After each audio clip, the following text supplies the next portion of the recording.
আজ জুমার খুতবায় সংক্ষিপ্ত সময়ে বক্তব্যের বিষয় গীবত, পরনিন্দে।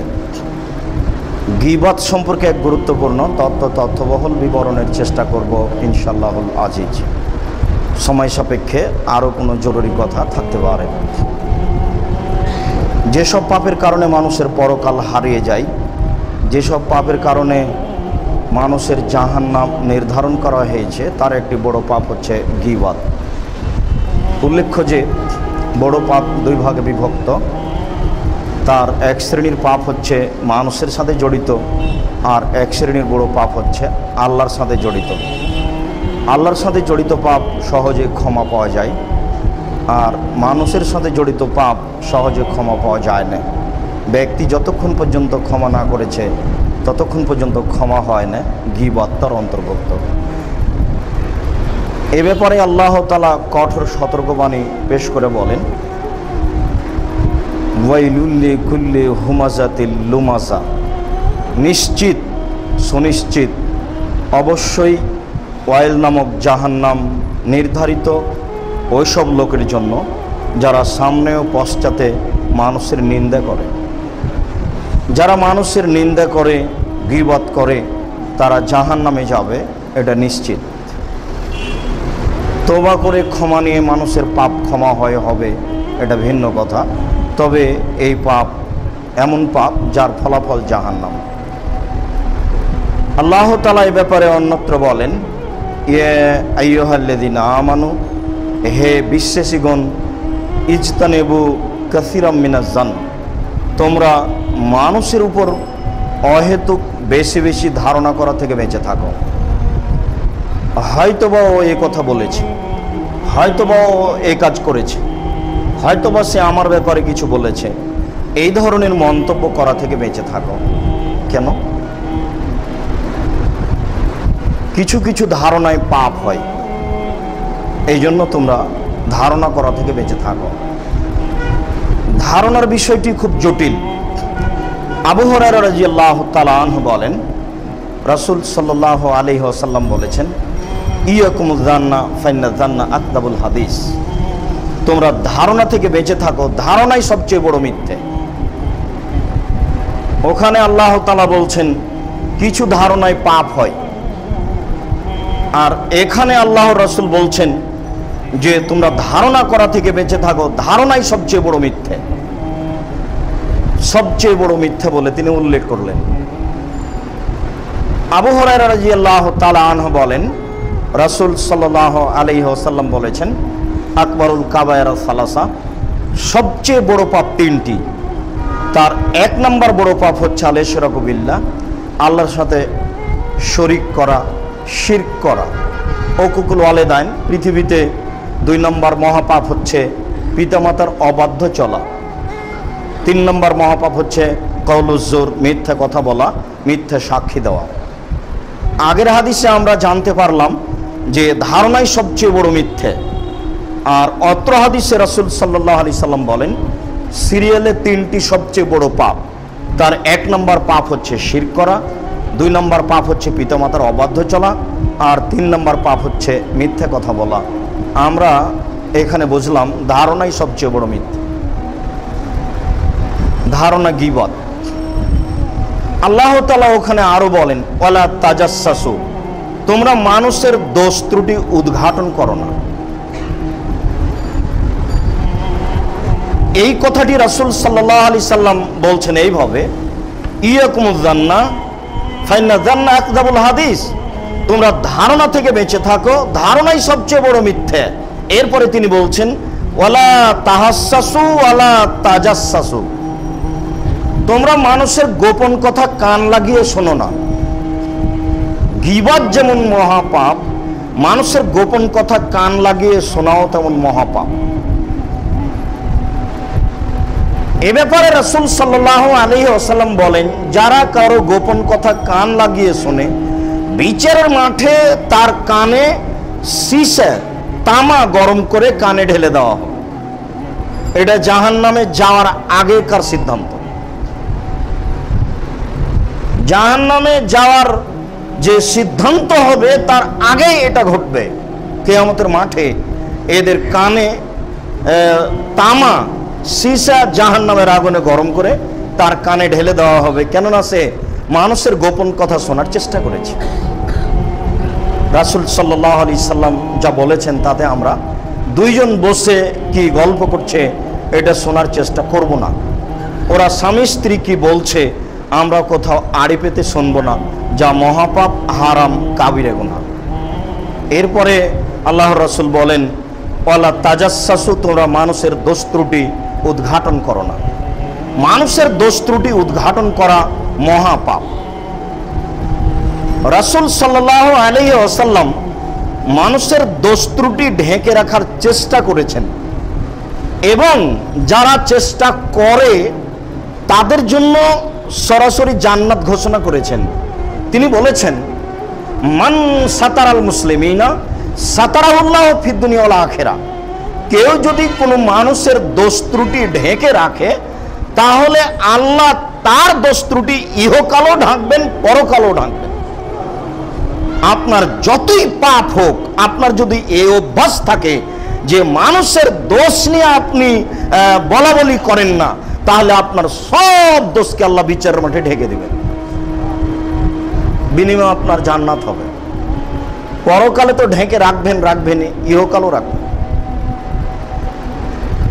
তিনি নিজে দোষ ত্রুটি ঢেকে রাখার প্রাণপণে চেষ্টা করতেন। এ ব্যাপারে আপনাদের সামনে একটি হাদিস অনুবাদ করি, তাতে আপনার মনে হবে যে এটা যেন বাস্তব ঘটছে এবং আপনি খুব কান লাগিয়ে শুনবেন, এটা আপনার জীবনে অনেক কল্যাণ টেনে নিয়ে আসবে।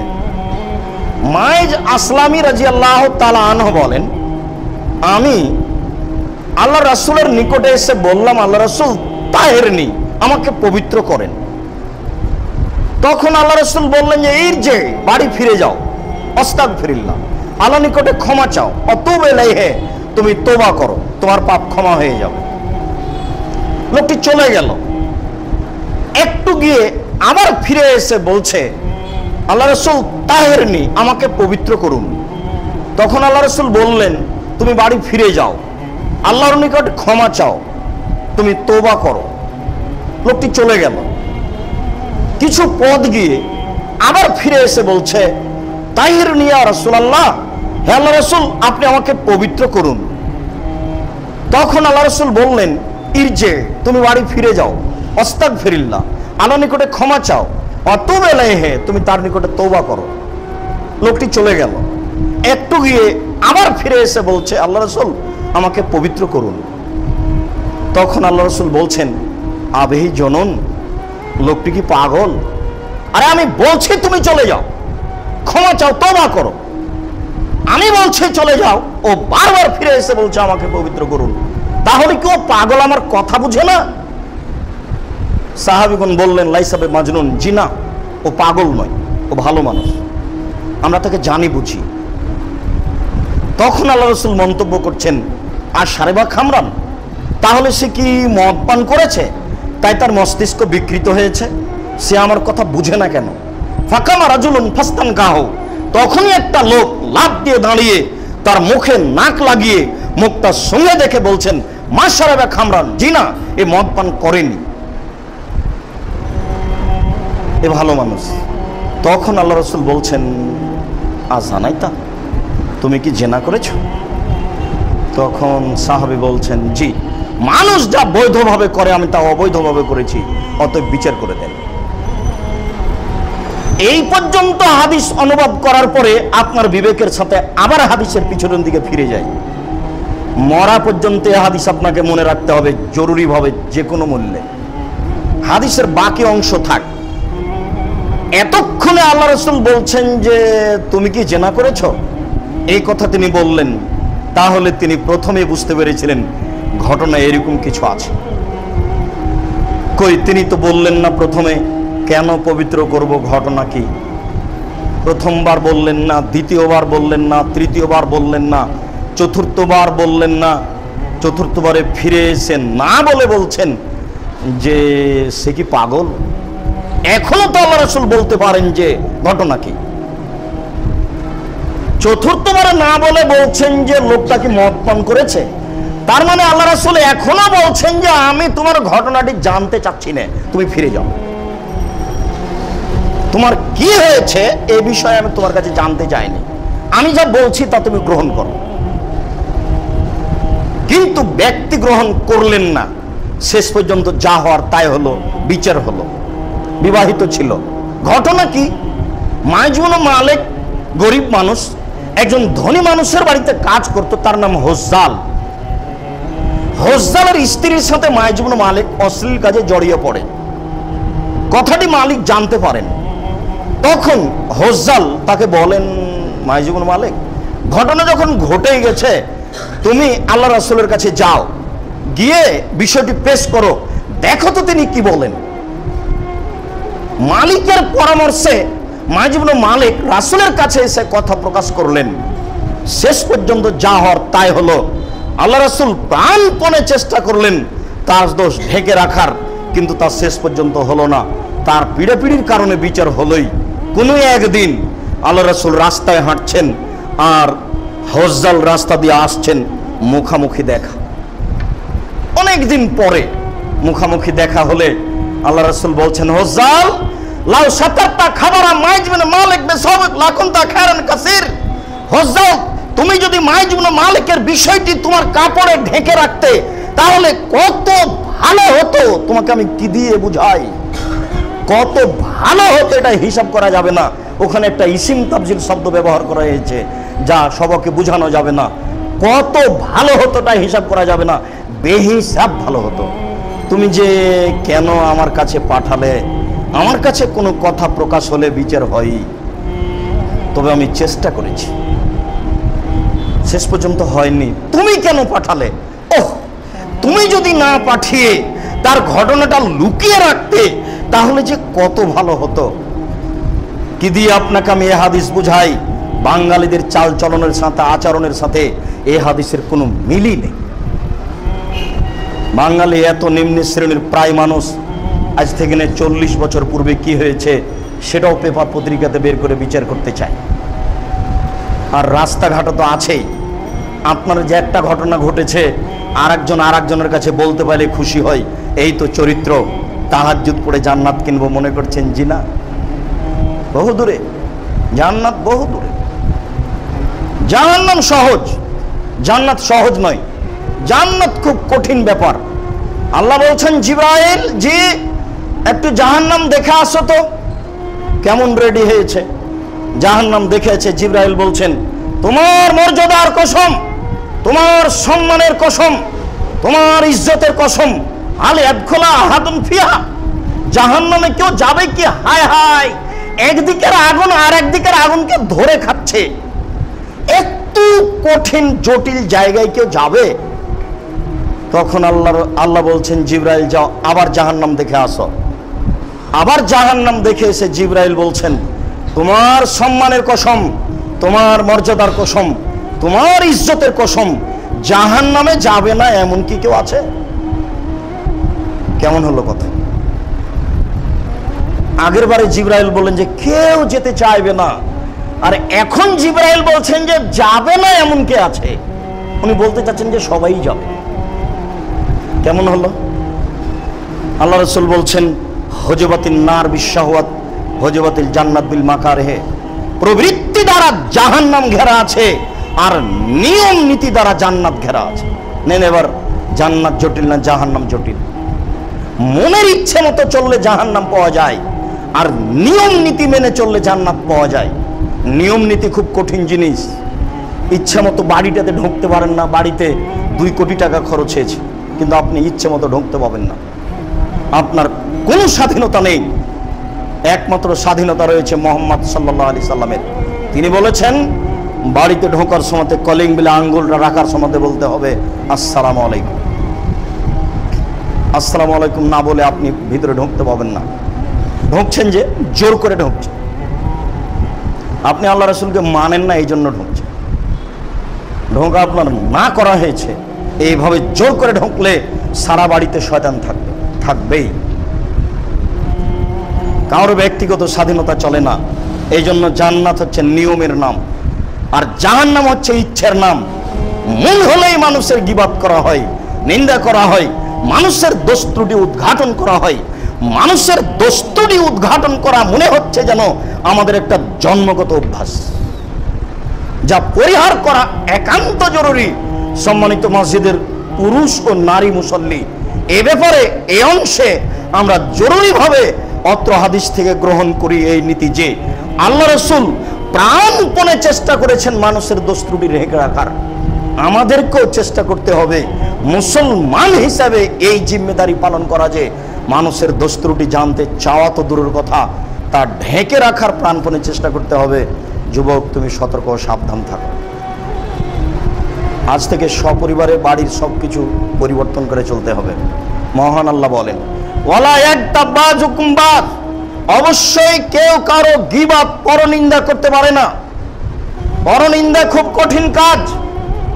জুবাইর ইবনে মুতাইম রাদিয়াল্লাহু তাআলা আনহু বলেন, রাসূল সাল্লাল্লাহু আলাইহি সাল্লাম বলেছেন, যে ব্যক্তি পরনিন্দা করে সে জাহান্নামে যাবে। যে ব্যক্তি গীবাত করে সে জাহান্নামে যাবে। যারা পরনিন্দা করে, গীবাত করে, তাদের ফলাফল হল জাহান্নাম। আবু হুরায়রা রাদিয়াল্লাহু তাআলা আনহু বলেন, রাসূল সাল্লাল্লাহু আলাইহি ওয়াসাল্লাম বলেছেন, তাজিদুনা ইয়াউমাল কিয়ামা জাল ওয়াজহাইন, তোমরা বিচারের মাঠে তাজিদুনা শাররাল ওয়াজহি ইয়াউমাল কিয়ামা, বিচারের মাঠে সবচেয়ে নিকৃষ্ট লোক পাবে ওদেরকে, আল্লাযিনা ইয়াতি হাওলায় বিওয়াজহিন ওয়া হাওলায় বিওয়াজহিন, যারা এক কথা এখানে বলে আর এক কথা ওখানে বলে, যারা চুগলখড়ি করে বেড়ায়, যারা গীবাত করে, তারা হবে বিচারের মাঠে সবচেয়ে খারাপ মানুষ। তারা হবে বিচারের মাঠে সবচেয়ে নিন্দনীয় মানুষ। আনাস রাদিয়াল্লাহু তাআলা আনহু বলেন, রাসূল সাল্লাল্লাহু আলাইহি ওয়াসাল্লাম বলেছেন, এখনো ইয়াউমুল কিয়ামা দাল ওয়াজহাইনে আল্লাযী ইয়াতি হাওলায় বিওয়াজহিন ওয়া হাওলায় বিওয়াজহিন ওয়ালাহু ইয়াউমুল কিয়ামা লিসানান মিন নার, যারা দুনিয়াতে মানুষের গীবাত পরনিন্দা করে তাদের বিচারের মাঠে মুখে জাহান্নামের আগুনের দুইটা জিহ্বা হবে। অন্য কোন পাপের কারণে মুখে দুইটা জিহ্বা হবে এ কথা আল্লাহ রাসূল বলেননি।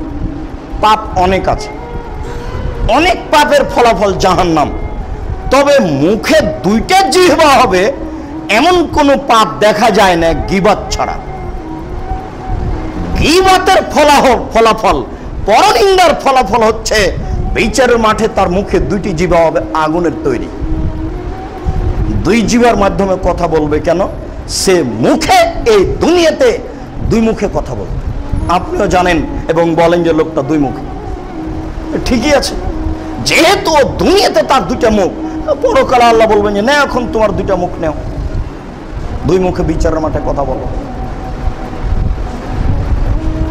সাহল ইবনে সাদ রাদিয়াল্লাহু তাআলা আনহু বলেন, রাসূল সাল্লাল্লাহু আলাইহি ওয়াসাল্লাম বলেছেন, মাইয়াজমান বি মা বাইনা লাহিয়াহি ওয়া মা বাইনা রিজলাইহি আজমাল্লাহুল জান্নাহ, কেউ যদি দুইটা জিনিসের জিম্মেদারি নিতে পারে আমি তাকে জান্নাতে নিয়ে যাওয়ার জন্য জিম্মেদারি নিলাম। এক, কেউ যদি জেনা করব না এ ব্যাপারে জিম্মেদারি নিতে পারে, লজ্জা স্থানকে হেফাজতে রাখতে পারে। দুই, মুখে কারো গীবাত পরনিন্দা করব না এ ব্যাপারে যদি সে নিজের জিম্মেদারি নিজে নিতে পারে, আমি মুহাম্মদ সাল্লাল্লাহু আলাইহি সাল্লাম তাকে জান্নাতে নিয়ে যাওয়ার জন্য জিম্মেদারি নিলাম। কিভাবে বিচারের মাঠে জান্নাতে নিয়ে যেতে হয় আমি সেটা দেখব, যদি তার দুটি কাজ না থাকে। এক, সে মুখে কারো বদনাম করে না। দুই, সে জেনায় জড়িয়ে পড়ে না। এই দুইটা কাজ যদি করতে পারে আমি মুহাম্মদ সাল্লাল্লাহু আলাইহি সাল্লাম বিচারের মাঠে তাকে জান্নাতে নিয়ে যাওয়ার জন্য জিম্মেদারি নিলাম। উবাদা বিন সামিত রাদিয়াল্লাহু তাআলা আনহু বলেন, রাসূল সাল্লাল্লাহু আলাইহি ওয়াসাল্লাম বলেছেন, ইজমানুল সিত্তান মিন আনফুসিকুম আজমাল্লাকুমুল জান্নাহ, তোমরা 6টি জিনিসের জিম্মেদারি গ্রহণ করো, আমি তোমাদেরকে বিচারের মাঠে জান্নাতে নিয়ে যাওয়ার জন্য জিম্মেদারি নিলাম। তোমরা 6টা কাজ করো, বিচারের মাঠে কিভাবে জান্নাতে নিয়ে যেতে হয় সেটা আমি দেখব। এক, অসদুকে হাদ্দাস্তুম, কথা বললে সত্য কথা বলো। দুই, অফে যাওয়া আদতুম, মানুষের সাথে ওয়াদা করলে পূর্ণ করো। তিন, অদ্দে যাও উতুমেন্তুম, মানুষের অর্থ সম্পদ আমানত রাখা হলে তার সময়ে প্রদান করো। তিন, চার, অহফাজু ফরুজাকুম, লজ্জা স্থানকে হেফাজতে রাখো, জেনায় লিপ্ত হয়েও না। পাঁচ, কুফু আইদিয়াকুম, হাত সংবরণশীল করে রাখো, অন্যায়ভাবে হাত ব্যবহার করো না। এখন মানুষের চরিত্রই অন্যায়ভাবে হাত ব্যবহার করা, অন্যায়ভাবে মুখ ব্যবহার করা। ছয়, গুজ্জু আবসারকুম, চক্ষু নিচু করে চলো, চক্ষু নিচু করে চলো। এই ছয়টা জিনিসের জিম্মেদারি গ্রহণ করো। আমি মুহাম্মদ সাল্লাল্লাহু আলাইহি সাল্লাম বিচারের মাঠে তোমাকে জান্নাতে নিয়ে যাওয়ার জন্য জিম্মেদারি নিলাম। যদিও ঢাকা শহরে বসবাস করছেন, মসজিদ থেকে বের হলেই ল্যাংটা মেয়ে দাঁড়িয়ে আছে, আপনার চোখ নিচু রাখা বড় কঠিন। এরপরে আপনি মানুষ হিসাবে প্রাণপণে চেষ্টা করুন, ফলাফল পাওয়া যাবে ইনশাআল্লাহ। আপনার চেষ্টাটা মূলত আল্লাহ দেখবেন। আপনার যদি চেষ্টা থাকে তাহলে আল্লাহ আপনার প্রতি দয়া করবেন, আল্লাহ রাসূল আপনাকে সহজে জান্নাতে নিয়ে যেতে পারবেন। বলছিলাম, আপনি যদি লজ্জা স্থানকে কন্ট্রোলে রাখতে পারেন, মুখকে কন্ট্রোলে রাখতে পারেন, তাহলে আল্লাহ রাসূল আপনাকে জান্নাতে নিয়ে যাবেন। এ ব্যাপারে আল্লাহ রাসূল আপনাকে এই কথা বলছেন। আবু হুরায়রা রাদিয়াল্লাহু তাআলা আনহু বলেন, রাসূল সাল্লাল্লাহু আলাইহি ওয়াসাল্লাম বলেছেন, হাল তাদরুনা, সঙ্গী সাথে বলতে পারো, মাইদখুলুন নাসাল জান্নাতা, মানুষকে বেশি বেশি জান্নাতে প্রবেশ করায় কি? সঙ্গী সাথে বলতে পারো, মানুষকে বেশি বেশি জান্নাতে প্রবেশ করায় কি? সঙ্গী সাথে বলতে পারো, মানুষকে বেশি বেশি জান্নাতে প্রবেশ করায় কি? এই কথা বলতে বলতেই তিনি বলছেন যে খলুকুল হাসান, ভালো চরিত্র, ভালো চরিত্র দিয়ে মানুষ বেশি বেশি জান্নাতে যাবে। এই কথা বলা শেষ হতে না হতে তিনি বলছেন, হাল তাদরুনা মাকসারু মাইদখুলুন নারা, বলতে পারো সঙ্গী সাথে মানুষকে বেশি বেশি জাহান্নামে প্রবেশ করায় কি? সঙ্গী সাথে বলতে পারো, মানুষকে বেশি বেশি জাহান্নামে প্রবেশ করায় কি? এই কথা বলতে বলতেই তিনি বলছেন, আল ফামাল ফারজ, লজ্জা স্থান এবং মুখ মানুষকে বেশি বেশি জাহান্নামে নিয়ে যায়। আপনার গীবতে আপনাকে জাহান্নামে নিয়ে যাবে, যা তাহাজ্জুদ পড়ে আপনি টিকতে পারবেন না, তাহাজ্জুদ আপনার কুলাবে না। মুখ যে আপনার কত বড় বিপদ তা এখন আপনাকে বুঝাতে পারছি না, বিচারের মাঠে আপনি বুঝতে পারবেন মুখ আপনার কত বড় বিপদ। এই জন্য উকবা ইবনে আমির বলছেন, আল্লাহ রাসূলকে একজন সাহাবী জিজ্ঞাসা করেছিলেন, আল্লাহ রাসূল, মান নাজাত, বাঁচার পথ কি? আল্লাহ রাসূল বলেন তো বাঁচার পথ কি? তখন আল্লাহ রাসূল বললেন, বাঁচার পথ, এক নম্বর বাঁচার পথ হচ্ছে আমলিক লেসানাক, মুখ বন্ধ কর, মুখে কথা বলো না, জরুরি কথা ছাড়া মুখে বলো না, ভালো কথা ছাড়া মুখে বলো না, নইলে মুখ তোমাকে জাহান্নামে নিয়ে যাবে। সঙ্গী সাথে বলতে পারো, মানুষকে বেশি বেশি জাহান্নামে নিয়ে যায় কি? এই কথা বলতে বলতেই তিনি বলছেন যে মুখ মানুষকে বেশি বেশি জাহান্নামে নিয়ে যায়।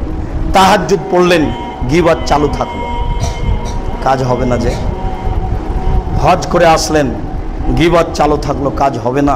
এই কথা আল্লাহ রাসূল বলছেন। একদা রাসূল সাল্লাল্লাহু আলাইহি সাল্লাম বলেন, হাল তাদরুনা মাইকুবুন নাসান নারা, সঙ্গী সাথে বলতে পারো, মানুষকে পিছন দিক থেকে ধাক্কা মেরে জাহান্নামে নিক্ষেপ করে কি? সঙ্গী সাথে তোমাদের জানা আছে?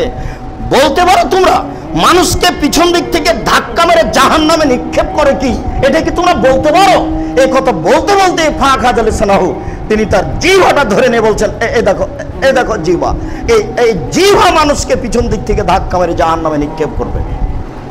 জিহ্বা আপনার কত বড় শত্রু। তাই সাহাবী জিজ্ঞাসা করলেন, আল্লাহ রাসূল, বাঁচার পথ কি? জাহান্নাম থেকে বাঁচার পথ কি?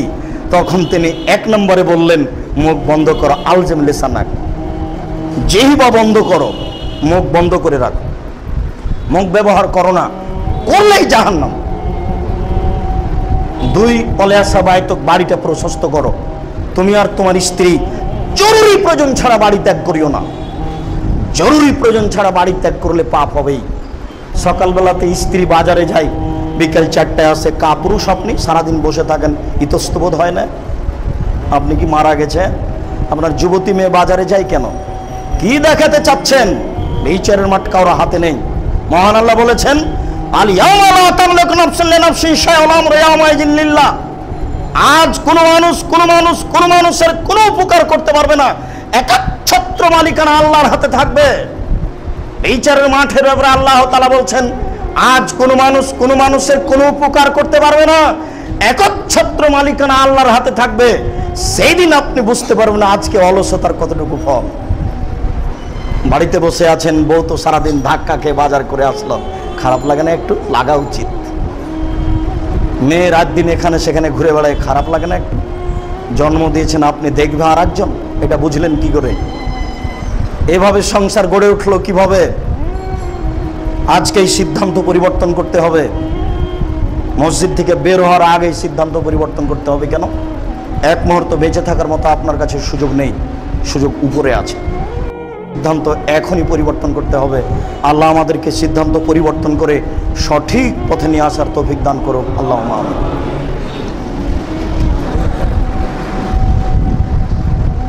আলহামদুলিল্লাহি ওয়াহদা ওয়াসসালাতু ওয়াসসালামু আলা মান লা নাবিয়্যা বা'দা। আবু হুরায়রা রাদিয়াল্লাহু তাআলা আনহু বলেন, রাসূল সাল্লাল্লাহু আলাইহি সাল্লাম একদা বললেন, ইয়া মাশারাল মুসলিমিন, হে মুসলিম জনগণ শোনো। ধর্ম সবসময় মুসলিম জনগণের উপর। হে মুসলিম জনগণ শোনো, লা তুজুল মুসলিমিন, তোমরা কোনো মুসলমানকে কষ্ট দিও না। আপনার থেকে অন্য কেউ কষ্ট পাক সামান্য, এই ব্যাপারে আপনি সতর্ক থাকুন। 2, ওয়ালা তুআইরু, কোনো মানুষের নিন্দা করো না। এরপরে তিনি বলছেন, কোন মানুষের নিন্দা করো না। এই কথা বলার পরে পরে বলছেন, ওয়ালা তাফসাহু আওরাতান নাস আওরাতা আখাকাল মুসলিম, তুমি তোমার ভাইয়ের গোপন কথা প্রকাশ করো না। তোমার কোনো ভাইয়ের কোনো গোপন কথা তুমি প্রকাশ করো না। অমাইয়াত্তাবে আওরাতান নাস, কোন মানুষ যদি কোনো মানুষের গোপন কথা প্রকাশ করে, তখন আল্লাহ তাআলা তার গোপন কথা প্রকাশ করার জন্য লেগে যাবেন।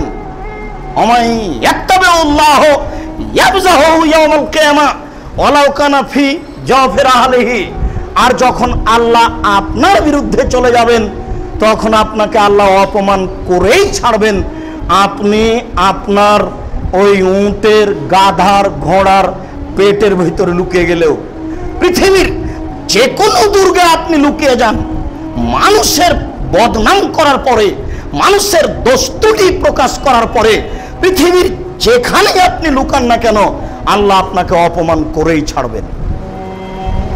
এই কথাটা বলতে বলতে আল্লাহ রাসূল কত দূর গেছে বলেছেন? কত দূর গেছেন এটা আপনি কি বুঝতে পারছেন?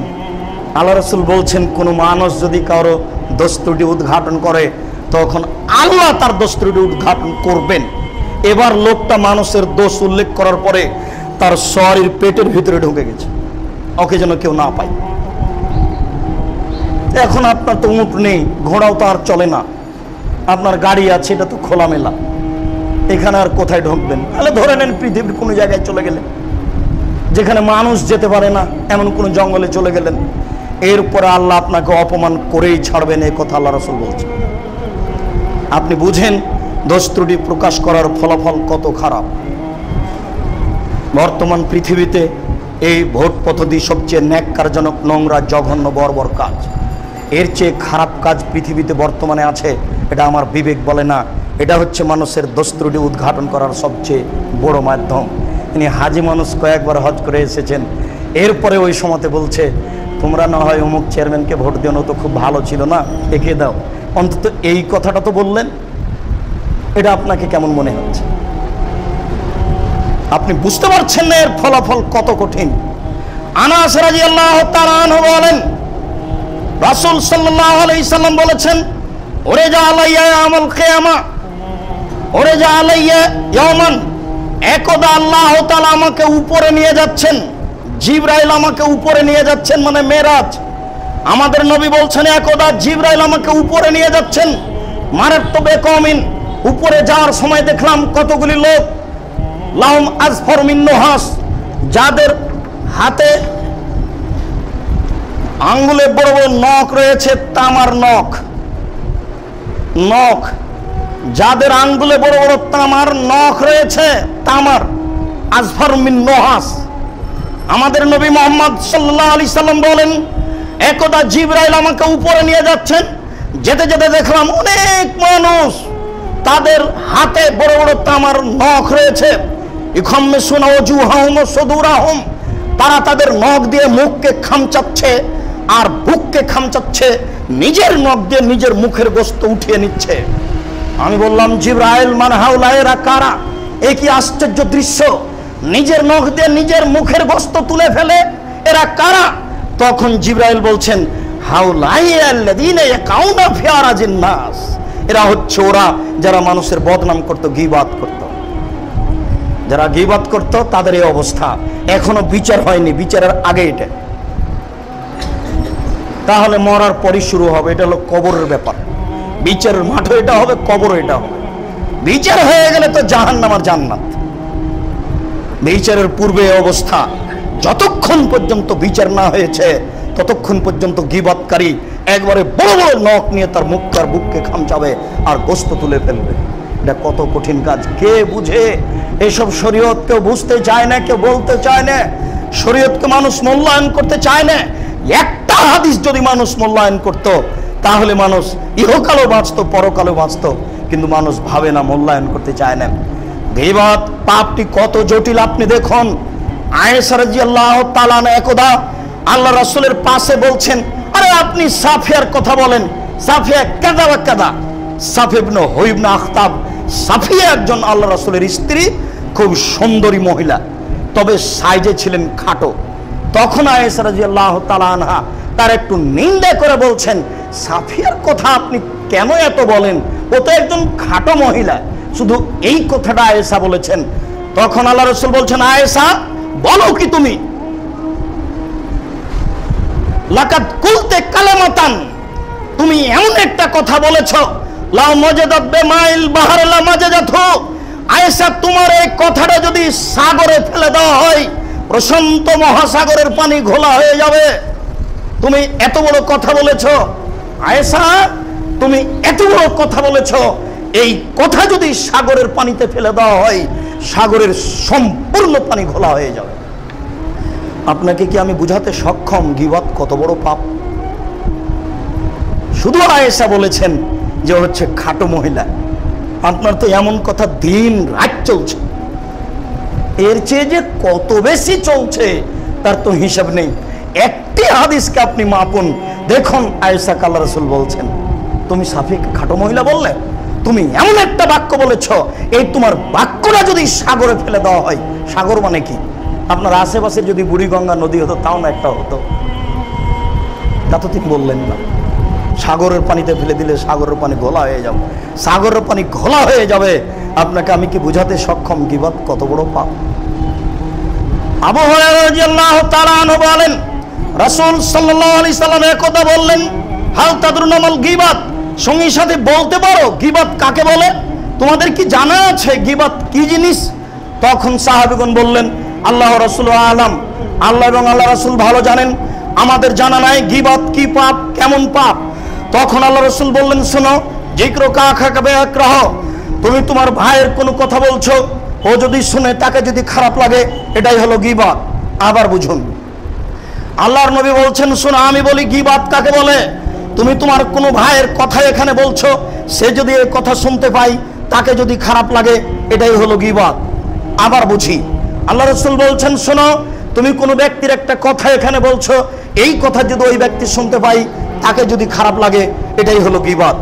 এই পর্যন্ত বলতেই সাহাবীগণ বলছেন, আর আইতাই কানা ফিয়ে মা কুলো, আল্লাহ রাসূল একটা লোক চুরি করেছে তাই আমি চোর বলছি, এটা ব্যাপারে আপনি কি বলছেন? এটাও কি গীবাত হবে? একটা মেয়ে জেনা করেছে তাই তো আমি বলছি, তো এটাও কি গীবাত হবে? তখন আল্লাহ রাসূল বলছেন, শোনো, ইন কানা ফিয়া মাতা কুলো ফাকা দিকতাবতাহু, ও আল্লাহ এখন ফিয়ামা তাকুল ফাকাত বাতাহু, ও যদি চুরি করে থাকে আর তুমি বলো তাহলে গীবাত, আর ও যদি চুরি না করে থাকে তুমি বলো তাহলে অপবাদ।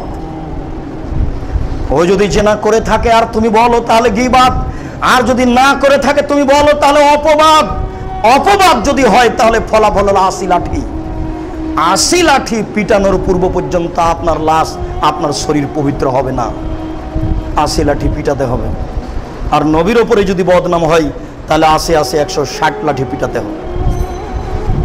যদি অন্যায় না করে থাকে, আমি যদি সমাজে বলি তাহলে আমাকে 80 লাঠি মারতে হবে। এটাই শরীয়ত। না মারা পর্যন্ত আমার পথ নেই। আর যদি অন্যায় করে থাকে আর আমি বলি তাহলে হলো গীবাত। গীবাত তো হলো, এখন কি করবেন? আমরা এ ব্যাপারে অবগত যে বড় পাপগুলি দুই ভাগে বিভক্ত। একগুলি পাপ আল্লাহর সাথে জড়িত, একগুলি পাপ মানুষের সাথে জড়িত। যেগুলি পাপ আল্লাহর সাথে জড়িত সেগুলি যত বড়ই হোক না কেন সহজেই ক্ষমা হতে পারে। আপনার বয়স 70 বছর, একদিনও সালাত আদায় করেননি, নামাজ পড়েননি, অথচ সালাতের বিষয়টি এত জটিল যে রাসূল সাল্লাল্লাহু আলাইহি সাল্লাম বলছেন যে সালাত আদায় করলো না সে মুসলমান থাকলো না। সেই কালে ইমাম আহমদ ইবনে হাম্বল রাহিমাহুল্লাহ বলেছেন, কেউ যদি এক ওয়াক্ত সালাত আদায় না করে, অলসতা করে ছেড়ে দেয়, তাহলে তাকে হত্যা করতে হবে। সেই কালে ইমাম আবু হানিফা রাহিমাহুল্লাহ বলেছেন, কেউ যদি অলসতা করে এক ওয়াক্ত সালাত ছেড়ে দেয়, তাহলে তাকে জেলখানায় বন্দি করে পিটিয়ে নামাজ পড়াতে হবে। বর্তমানে আরবি বিদ্বানগণ বলছেন, স্বামী নামাজ পড়ে স্ত্রী পড়ে না, স্ত্রী পড়ে স্বামী পড়ে না, তাহলে বিবাহ বিচ্ছিন্ন হয়ে গেছে।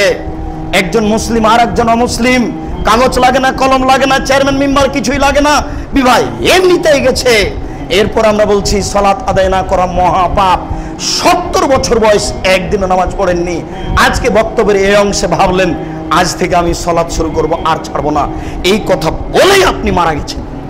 ইনশাআল্লাহ আপনার পাপ ক্ষমা হয়ে যাবে। কেন? আল্লাহর অনেক দয়া, বিশাল দয়া নিয়ে বসে আছেন। কে বলবে তাকে যে একটু দয়া করো, আমাকে মাফ করো, আমার ভুল হয়েছে? এটুকু খালি আপনার মুখে শুনতে চাচ্ছেন। শোনার জন্য প্রতীক্ষমান। প্রত্যেক দিন ভোর রাত্রে 2টা 1টা দিকে নেমে আসেন প্রথম আকাশে, আর বলতে থাকেন মায়াদুনি ফাস্তাজিব লাহু, কে আমাকে ডাকে আমি তার ডাকে সাড়া দিব। মায়াসলুনি ফাউতিয়াহু, কে আমার কাছে কিছু চাই, যে যা চায় আমি তাকে তাই দিব। মায়াস্তাগফিরুনি ফাগফির লাহু, কে আমার কাছে ক্ষমা ভিক্ষা চায় আমি তাকে ক্ষমা করে দিব। এইভাবে চিৎকার করেন দিন রাত, এভাবে বলছেন। কে তাকে বলে? বললেই ক্ষমা হয়ে যাবে। সুদ খাওয়া মহাপাপ। জেনে শুনে যদি কেউ 1 টাকা সুদ খায়, 36 বার জেনা করে যত পাপ হবে, 1 টাকা সুদ খেলে তার চেয়ে বেশি পাপ হবে। সুদের পাপের 70টি ভাগ রয়েছে। ছোট ভাগ হলো মার সাথে জেনা করলে যেমন পাপ হয়। যে সুদ খাবে তাকে রক্তের নদীতে ফেলে দিয়ে পাথর থেকে পাশ থেকে পাথর মেরে তার মুখখানাকে ভেঙে চৌচির করা হবে। এর পরেও যদি সুদের টাকা দিয়ে কয়েকটা বাড়ি করে থাকে ঢাকায়, আজকে বলে সন্ধ্যার দিকে আল্লাহ আমার ভুল হয়ে গেছে, আর কোনোদিন সুদ খাবো না, এই কথা যদি স্বীকারোক্তি দেয়, কোটি কোটি টাকা সুদ খেলো পাপ ক্ষমা হয়ে যাবে। কেন? এই পাপ আল্লাহর সাথে জড়িত। আল্লাহর সাথে জড়িত পাপ ক্ষমা নয় একেবারেই সহজ। মানুষের সাথে জড়িত পাপ ক্ষমা নেওয়া সহজ নয়। গীবত করলেন আপনি মানুষের, গীবত করার পরে চলে গেলেন হজ করতে। হজ করতে গিয়ে বাকি আর জীবন আসবেন না, ওখানেই থেকে যাচ্ছেন। রোজ কাবা ঘরের গিলাপ ধরে অথবা কাবা ঘরের পাশে কাঁদছেন আর বলছেন, আল্লাহ আমি অমুকের গীবত করেছি, তুমি আমাকে মাফ করো। আল্লাহ আমি অমুকের গীবত করেছি, তুমি আমাকে মাফ করো। এইভাবে যদি মরা পর্যন্ত কাঁদেন, পাপ ক্ষমা হবে না। এই পাপ যদি ক্ষমা হয়ে যায়, আল্লাহ হবেন অত্যাচারী। এই পাপ যদি ক্ষমা হয়ে যায়, আল্লাহ হবেন অত্যাচারী। এই পাপ যদি ক্ষমা হয়ে যায়, আল্লাহ হবেন অত্যাচারী। আর আল্লাহ বলেছেন, ইন্নী হারামতু যুলমা আলাইয়া, আমার উপরে আমি অত্যাচার হারাম করেছি, আমি এই পাপ ক্ষমা করব না। তুমি যার গীবত করেছো ক্ষমা তার কাছে নেও, এটা আমার কাছে নেই। ও ক্ষমা করলে এমনিতেই হবে, এই বিষয়টি আমার নয়। সম্মানিত মসজিদের মুসল্লি, আল্লাহ রাসূল একদা বললেন, সঙ্গী সাথী বলতে পারো বিচারের মাঠে সবচেয়ে গরিব মানুষ কে? তো সাহাবীগণ বললেন, যার টাকা পয়সা নেই সেই গরিব মানুষ। আল্লাহ রাসূল বললেন, তোমার এই কথা ঠিক হলো না। বিচারের মাঠে আমার উম্মত আসবে, সালাত আদায় করেছে, যাকাত দিয়েছে, দান খায়রাত করেছে, অনেক নেকি নিয়ে বিচারের মাঠে দাঁড়িয়েছে। ইতিমধ্যে একজন এসে বলবে, আল্লাহ ইনি আমার আব্বা, আমার বড় ভাইকে জমি লিখে দিয়েছে, বাড়ি লিখে দিয়েছে, আমাকে দেয়নি। এবার আরেকজন এসে বলছে, আল্লাহ আমি এই লোকটাকে রিক্সায় উঠিয়েছিলাম, আমি ভাড়া চেয়েছিলাম 50 টাকা, এই জন্য আমাকে 1 থাপ্পড় মেরেছিল। এবার আল্লাহ এই লোকটা আমাকে ঠগিয়ে জিনিস বিক্রি করেছিল, বড় বেগুনগুলো উপরে সাজিয়ে বিক্রি করেছিল, ছোট বেগুন নিচে ছিল, আমাকে ঠগিয়ে বিক্রি করেছে। একজন বলছে এই কসাই আমাকে প্রত্যেক দাঁড়িতে 50 করে গোস্ত কম দেয়, এখন কি করবেন? দুনিয়া যদি হতো তাহলে ক্ষমা নেওয়া সহজ, যত পাওনাদার আছে খুঁজে খুঁজে তা বের করে তাকে দিয়ে দিতে হবে। যদি না পাওয়া যায় তাহলে এই পরিমাণ পয়সা ফকিরকে দিয়ে বলতে হবে, আল্লাহ আমি চেষ্টা করেছিলাম তাকে পাওয়ার পাইনি, এই টাকাটা আমি তার নামে দান করে দিলাম, এতেও হবে ইনশাআল্লাহ। কিন্তু বিচারের মাঠে কিভাবে হবে? আমি দিতেই পারলাম না, তার হাত ধরে বলছি আমি খুব গরিব মানুষ, আমাকে মাফ করবেন, 4000 টাকা নিয়েছিলাম, আপনাকে দেওয়ার আমার কোনো পথ নেই, আহাল পরিবার নিয়ে আমার সন্ধ্যা চলে না, আপনি দয়া করে আমাকে ক্ষমা করেন। হাত ধরে ক্ষমা নেন, ক্ষমা হয়ে যাবে ইনশাআল্লাহ। কিন্তু বিচারের মাঠে হাত ধরে ক্ষমা হবে কি? বিচারের মাঠে টাকা দেওয়া যাবে কি? বিচারের মাঠে বড় ছেলের কাছ থেকে জমি নিয়ে ছোট ছেলেকে দেওয়া যাবে কি? এখন কি বুদ্ধি? রাসূল সাল্লাল্লাহু আলাইহি সাল্লামের বিচারের ব্যবস্থা বলে গেছেন। তিনি বলেছেন এই লোকটা যে অনেক নেকি নিয়ে দাঁড়িয়েছে, এর নেকিগুলি পাওনাদারকে দেওয়া হবে। পাওনাদারকে দিতে দিতে দিতে দিতে ফানিয়াত হাসানাতুহু, যখন নেকি শেষ হয়ে যাবে এরপরও পাওনাদার বাকি থাকবে, তখন কি হবে? আল্লাহ রাসূল বলছেন ওখেজাত খাতায়াহুম, ওদের পাপ নেওয়া হবে। পাওনাদারদের তো কিছু পাপ আছে, ওরাও তো মানুষ, ওদের কিছু পাপ আছে, ওদের পাপ নিয়ে এই লোকটার উপরে চাপিয়ে দেওয়া হবে। এই লোকটার এক নেকিও এখন নেই, সব মানুষে নিয়ে নিয়েছে, এর নিজস্ব পাপ আছে, আরো লোকের পাপ আসলো। এই লোকটা হলো সবচেয়ে গরিব, এই লোকটা জাহান্নামে যাবে, এই লোকটা হলো নিঃস্ব। এই হলো বিচারের ব্যবস্থা বিচারের মাঠে। সম্মানিত মসজিদের মুসল্লি, বিষয়টি খুব জোরালোভাবে আপনাকে দেখার জন্য অনুরোধ করছি। আজকে বাড়িতে গিয়ে আহাল পরিবার নিয়ে বসে, স্ত্রী ছেলে নিয়ে বসে আজকে বলতে হবে, এই শোনো, এই বাড়িতে আজ থেকে গীবাত বন্ধ, তোমরা কোনো জায়গায় কারো কথা বলতে পারবে না। তোমার বাসায় যদি কোনো ছেলে বা কোনো মেয়ে আসে, এসে বলে যে অমুকের কথা শুনেছ, চট করে বলতে হবে তুমি অমুকের কথা ছাড়ো, তুমি এখানে কেন এসেছো সে কথা বলো। কারো কথা শুনতে চাচ্ছি না, ছেলে মেয়ে সবকে কঠিনভাবে বলে দিবেন আজকে বাড়িতে গিয়ে এই প্রোগ্রাম হবে। দিনী ভাই হিসেবে আলোচনার শেষের দিকে এসে আপনাকে আরেকটি জরুরি কথা বলি, সেটা হচ্ছে এই যে এটাই হচ্ছে আল্লাহ রাসূলের খুব গুরুত্বপূর্ণ বাক্য। আমরা এই বাক্যটাকে খুব কঠিনভাবে বাছাই করে নিয়েছি। সেটা হলো এই, আল্লাহ রাসূল বলছেন যে ইরফল ইলম ওয়া ইয়াকসুরাল জাহাল, বিদ্যা উঠে যাবে, মূর্খতা বেড়ে যাবে। 10 বছর পূর্বে ঢাকা শহরে যত শিক্ষা ছিল আজকে তার চেয়ে অনেক বেশি। আল্লাহ রাসূল বলেছেন যে বিদ্যা উঠে যাবে, আর আমরা দেখছি বিদ্যা বেড়ে চলেছে। তাহলে কি আল্লাহ রাসূল ভুল বলেছেন? আল্লাহ রাসূল ভুল বলেননি। বিষয়টি কেমন হলো? আল্লাহ রাসূল বলছেন বিদ্যা উঠে যাবে আর মূর্খতা বেড়ে যাবে। এখন দেখছি বিদ্যা বেড়ে চলেছে, মূর্খতায় উঠে যাচ্ছে। এটা কেমন হলো? হেডমাস্টার দাঁড়িয়ে আছেন, কলেজের প্রিন্সিপাল দাঁড়িয়ে আছেন, সব ছাত্র শিক্ষক শিক্ষিকা দাঁড়িয়ে আছেন, সবাই এভাবে হাত উঠিয়ে পতাকাকে সম্মান করছে। আশ্চর্য মানুষ গো, এরা নাকি শিক্ষিত। পতাকাকে সম্মান জানাচ্ছে, এরা নাকি শিক্ষিত। আশ্চর্য মানুষ, বুঝতে পেরেছেন? এই জন্য আল্লাহর নবী বলেছেন যে বিদ্যা উঠে যাবে, মূর্খতা বেড়ে যাবে। আপনাকে কেমন মনে হয় এই কাজটা? আপনার কাছে কেমন মনে হয়? আপনাকে একটু তো কেমন কেমন লাগা উচিত। এটা কেমন হলো? এটা জড় বস্তু। উমর রাদিয়াল্লাহু তাআলা বলছেন, এই কালো পাথর আমি জানি লা তাজরা লা তানফা, কালো পাথর হাজের আসওয়াদ, তুমি কোনো ক্ষতিও করতে পারো না, তুমি কোনো উপকারও করতে পারো না। আমি যদি রাসূলকে চুমা দিতে না দেখতাম তাহলে তো আমি চুমা দিতাম না। কালো পাথর, আমি তোমার পূজা করি না, আমি মুহাম্মদ সাল্লাল্লাহু আলাইহি সাল্লামের অনুসরণ করি মাত্র। আমি মুহাম্মদ সাল্লাল্লাহু আলাইহি সাল্লামকে চুমা দিতে দেখেছি বলেই তোমাকে চুমা দিচ্ছি। তুমি তো একটা জড়বস্তু, হে তোমাকে চুমা দেবো কেন? এর নাম বিদ্যা। বুঝতে পারেননি? এর নাম বিদ্যা। উমর বলছেন হাজরে আসওয়াদ কালো পাথরকে যে তোমাকে চুমা দেবো কেন? তুমি তো একটা জড়বস্তু, তুমি কোনো ক্ষতিও করতে পারো না, তুমি কোনো উপকারও করতে পারো না। আমি রাসূলকে চুমা দিতে না দেখলে তোমাকে আমি চুমা দিতাম না। সম্মানিত মসজিদের মুসল্লি, বিদ্যা ভুল হচ্ছে। আমরা প্রাণপণে চেষ্টা করছি, জীবন বাজি রেখে জাতির সামনে পেশ করছি বিদ্যে কি, এটা বোঝানোর জন্য, মুখে কলমে প্রতিষ্ঠানগতভাবে যে কোনো মূল্যে। আর আল্লাহকে বলছি, তুমি আল্লাহ আমাদের চেষ্টা প্রচেষ্টা কবুল করো, আল্লাহুম্মা আমিন। আমরা রাজশাহী নওদাপাড়াতে থাকি। এদেশে সঠিক আকীদা, সঠিক দিন প্রচার করার সবচেয়ে বড় মাধ্যম রয়েছে রাজশাহী নওদাপাড়া। এখানে 700 জন ছাত্র, 300 জন ছাত্রী পৃথক পৃথক স্থানে পড়াশোনা করে। প্রায় 50 জন শিক্ষক শিক্ষিকা কর্মচারী রয়েছে। এদেশের মাটিতে সঠিক আকীদা শিক্ষা দেওয়া এবং মিডিয়ার মাধ্যমে দিন প্রচার করা, কলমের মাধ্যমে দিন প্রচার করার সবচেয়ে বড় মাধ্যম। অনেক দিন থেকে ভাবছিলাম ঢাকা শহরে বা আশেপাশে এরকম একটা প্রতিষ্ঠান কিভাবে গড়ে তোলা যায়। অনেক জায়গার প্রয়োজন। ঘুরতে ঘুরতে কিছুদিন আগে রূপগঞ্জে হাটাবো দেবই বাজারের এখানে 12 থেকে 14 বিঘা জমি মানুষ আমাদের হাতে হস্তান্তর করেছে এই দিনী প্রতিষ্ঠান গড়ে তোলার জন্য। আমরা ভাবছি জাকির নায়েকের মতো অথবা তার চেয়ে একটা ভালো প্রতিষ্ঠান কিভাবে গড়ে তোলা যায়। এই পরিকল্পনায় আমরা আগামীকাল 24শে আগস্ট এই প্রতিষ্ঠান ছাত্র ভর্তি বা উদ্বোধনে যাচ্ছি। আপনাদেরকে সেখানে আন্তরিকভাবে সহযোগিতা এবং পরামর্শ ও যাওয়ার দাওয়াত রইল।